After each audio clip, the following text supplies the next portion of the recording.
Dengan Ustazah Nadia Hanim Abdul Rahman masih berkisar topik tanda-tanda hari kiamat yang telah dicatatkan oleh para ulama berpandukan Al-Quran dan hadis baginda Rasulullah sallallahu alaihi wasallam.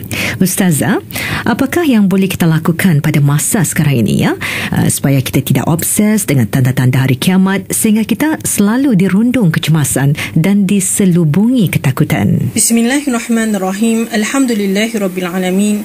Wassalatu wassalamu ala asyrafil anbiya'i wal mursalin Sayyidina Muhammadin wa ala alihi wa sahbihi ajma'in. Terima kasih Sukasim atas soalannya. Para pendengar yang dirahmati Allah, mempelajari tentang tanda-tanda hari kiamat merupakan salah satu daripada rukun iman kita. Mempelajari tentang hari kiamat bukan bermaksud untuk kita mencari tahu tentang bilakah tarikh atau waktu akan terjadinya hari kiamat. Yang pasti, kita sebagai umat akhir zaman, seperti mana yang telah disabdakan baginda sallallahu alaihi wasallam bahawa baginda adalah nabi akhir zaman dan umatnya adalah umat akhir zaman. Kita perlu peka dan bersiap sedia melalui tanda-tanda hari kiamat dan menjalani fitnah-fitnah akhir zaman yang semakin tahun semakin terserlah kemunculannya.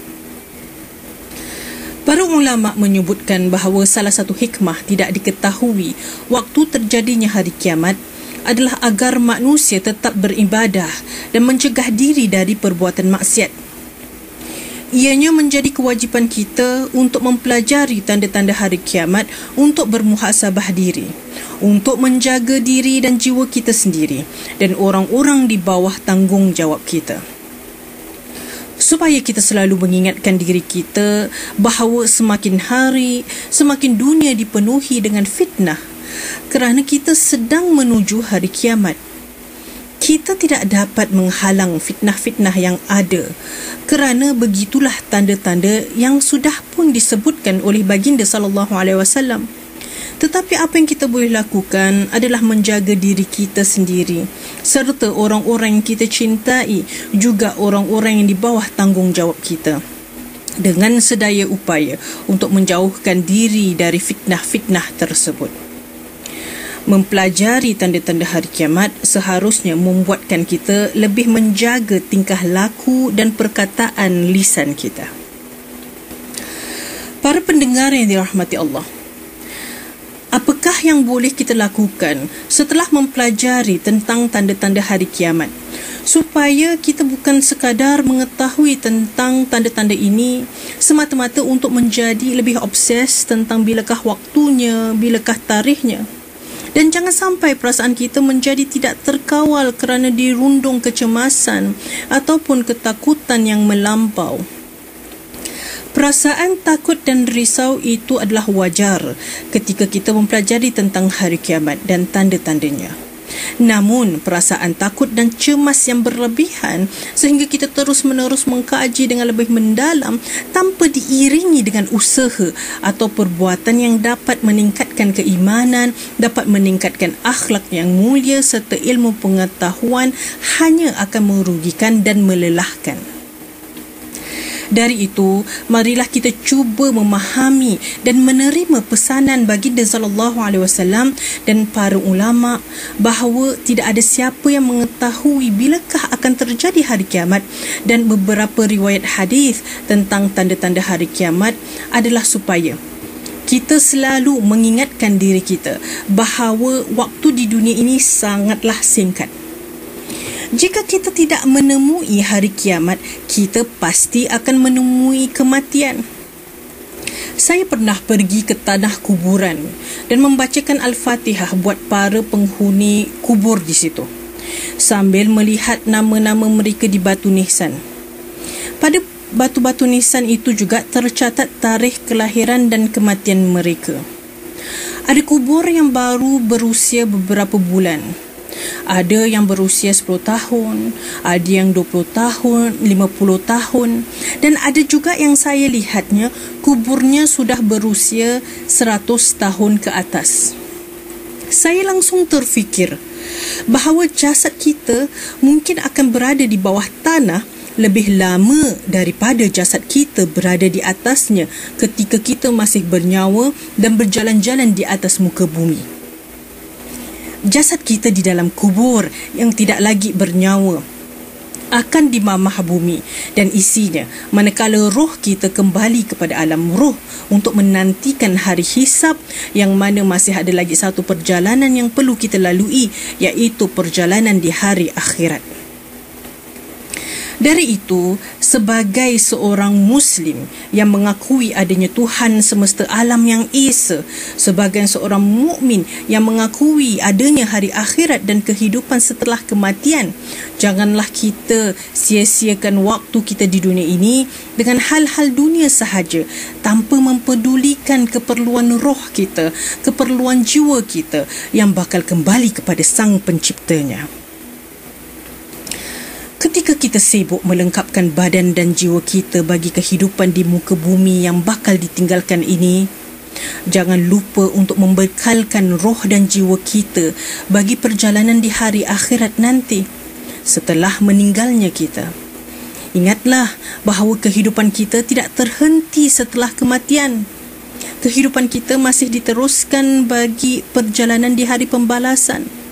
Dan ketika manusia dibangkitkan di padang mahsyar nanti, di situlah dapat kita dapat dikenal pasti siapakah yang sejatinya dan bersungguh-sungguh dalam mempersiapkan bekalan supaya selesa dan selamat di hari akhirat kelak, dan siapakah yang dibangkitkan dalam keadaan muflis, dalam keadaan yang merugikan tanpa sebarang persediaan. Rasulullah SAW bersabda, ada 3 perkara yang mengikuti mayit, iaitu orang yang meninggal dunia sesudah kematiannya. Yang pertama, keluarganya. Yang kedua, hartanya. Dan yang ketiga, amalannya. 2 akan kembali, hanya 1 yang akan tinggal bersamanya. Yang pulang kembali adalah keluarga dan hartanya, sedangkan yang tinggal bersamanya adalah amalannya. Adapun amalan yang mengalir pahalanya di dunia, walaupun kita sudah meninggal dunia dan berada di kuburan, adalah amalan-amalan yang disabdakan baginda sallallahu alaihi wasallam yang telah diriwayatkan oleh Abu Hurairah radhiyallahu anhu. Idza mata al-insan inqata'a 'amaluhu illa min 3, min sadaqatin jariyah aw 'ilmin yuntafa' bih aw waladin salih yad'u lahu. Rasulullah SAW bersabda, apabila manusia meninggal dunia, maka terputuslah segala amalannya, iaitu di dunia, kecuali 3, iaitu sedekah jariah, ilmu yang bermanfaat, atau anak soleh dan solehah yang mendoakan ibu bapa mereka. Inilah amalan-amalan yang terus-menerus mengalir, menjadikan hamba-hamba Allah yang sudah meninggal dunia berada dalam keadaan yang sangat beruntung, kerana walaupun jasad mereka di kuburan dan jasad serta roh mereka tidak dapat lagi beramal, namun pahala mereka masih lagi mereka dapatkan. Segala nafkah dan sedekah menjadi saham buat hari akhirat. Segala bacaan Al-Quran menjadi penerang bagi kubur seorang hamba. Segala amal kebaikan dan ibadat yang dilakukan menjadi keamanan buatnya di hari akhirat kelak. Tidak lupa juga bagi almarhum dan almarhumah yang mempunyai anak-anak yang masih hidup. Anak-anak yang benar-benar mencintai ibu bapa mereka akan membuktikan cinta itu dengan doa-doa mereka kepada ibu bapa mereka.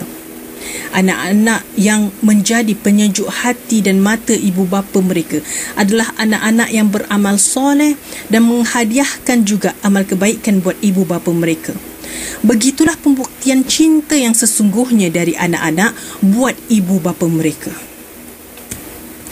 Ketika saya mendengarkan hadis baginda Nabi Muhammad SAW tentang doa anak soleh dan solehah akan menyuburkan pahala para ibu bapa, saya langsung mengingatkan anak-anak saya bahawa perkara yang utama, yang paling penting yang saya inginkan adalah doa-doa mereka. Pada waktu yang sama, saya juga bertekad untuk selalu mendoakan ibu bapa saya. Saya ingin ibu bapa saya selalu tahu bahawa saya dan adik-beradik akan terus-menerus mendoakan mereka. Kerana itulah bimbingan mereka buat kami. Ibu bapa kami yang bukan sahaja menjaga keperluan fizikal dan pendidikan kami, bahkan menitik beratkan juga pengisian rohani kami. Kami, anak-anak, tidak mampu membalas segala pengorbanan jasa baik ibu bapa kami kecuali dengan doa-doa. Dan kami akan pastikan juga bahawa anak cucu kami serta generasi penerus kami memahami kepentingan doa, kepentingan bimbingan rohani. Kami yakin dengan janji Allah. Kami yakin dengan pesanan baginda sallallahu alaihi wasallam. Kami fahami peranan kami dan selebihnya kami serahkan kepada Allah Subhanahu wa taala. Para pendengar yang dirahmati Allah, begitu banyak hadis-hadis baginda Nabi Muhammad sallallahu alaihi wasallam, firman-firman Allah Subhanahu wa taala dan pesanan para salafus salih dan para ulama buat kita. Cara menjalani kehidupan di dunia dengan sebaiknya supaya kita akan selamat, kita akan aman dan bahagia pada perjalanan hari akhirat kelak. Segala panduan sudah pun ada. Yang perlu dilakukan oleh kita sekarang ini adalah memperuntukkan waktu buat jiwa rohani kita. Peruntukkan waktu untuk Allah. Peruntukkan waktu untuk belajar cara mendekatkan diri menuju Allah Subhanahu wa taala. Peruntukkanlah waktu tanpa memberikan sebarang alasan untuk mendengarkan, menghayati pesanan dan bimbingan akhlak baginda sallallahu alaihi wasallam. Pelajarilah hadis-hadis baginda sallallahu alaihi wasallam dan kata-kata nasihat para ulama. Pelajari ilmu fardu ain. Pelajari amalan-amalan yang dapat menyuburkan hati dan jiwa. Pelajari cara mengawal keadaan, cara mengawal fikiran dan emosi yang menjauhkan kita dari ridha Allah sambil mempelajari ketenangan, kesabaran, cara bersyukur, cara bertawakal dan lainnya. Para pendengar yang saya hormati sekalian, dengan mempelajari tanda-tanda kiamat akan membuka mata dan hati kita bahawa hidup di dunia sangatlah sementara. Memang benar, sudah banyaknya tanda-tanda. Namun, perlulah kita fahami bahawa yang terpenting adalah respon kita. Yang terpenting adalah tindakan kita. Ketika kita melayari fitnah-fitnah dunia akhir zaman yang tidak dapat kita lari darinya. Semoga Allah Subhanahu wa taala selalu membimbing langkah-langkah kita, tindakan kita dan perkataan-perkataan dari lisan kita.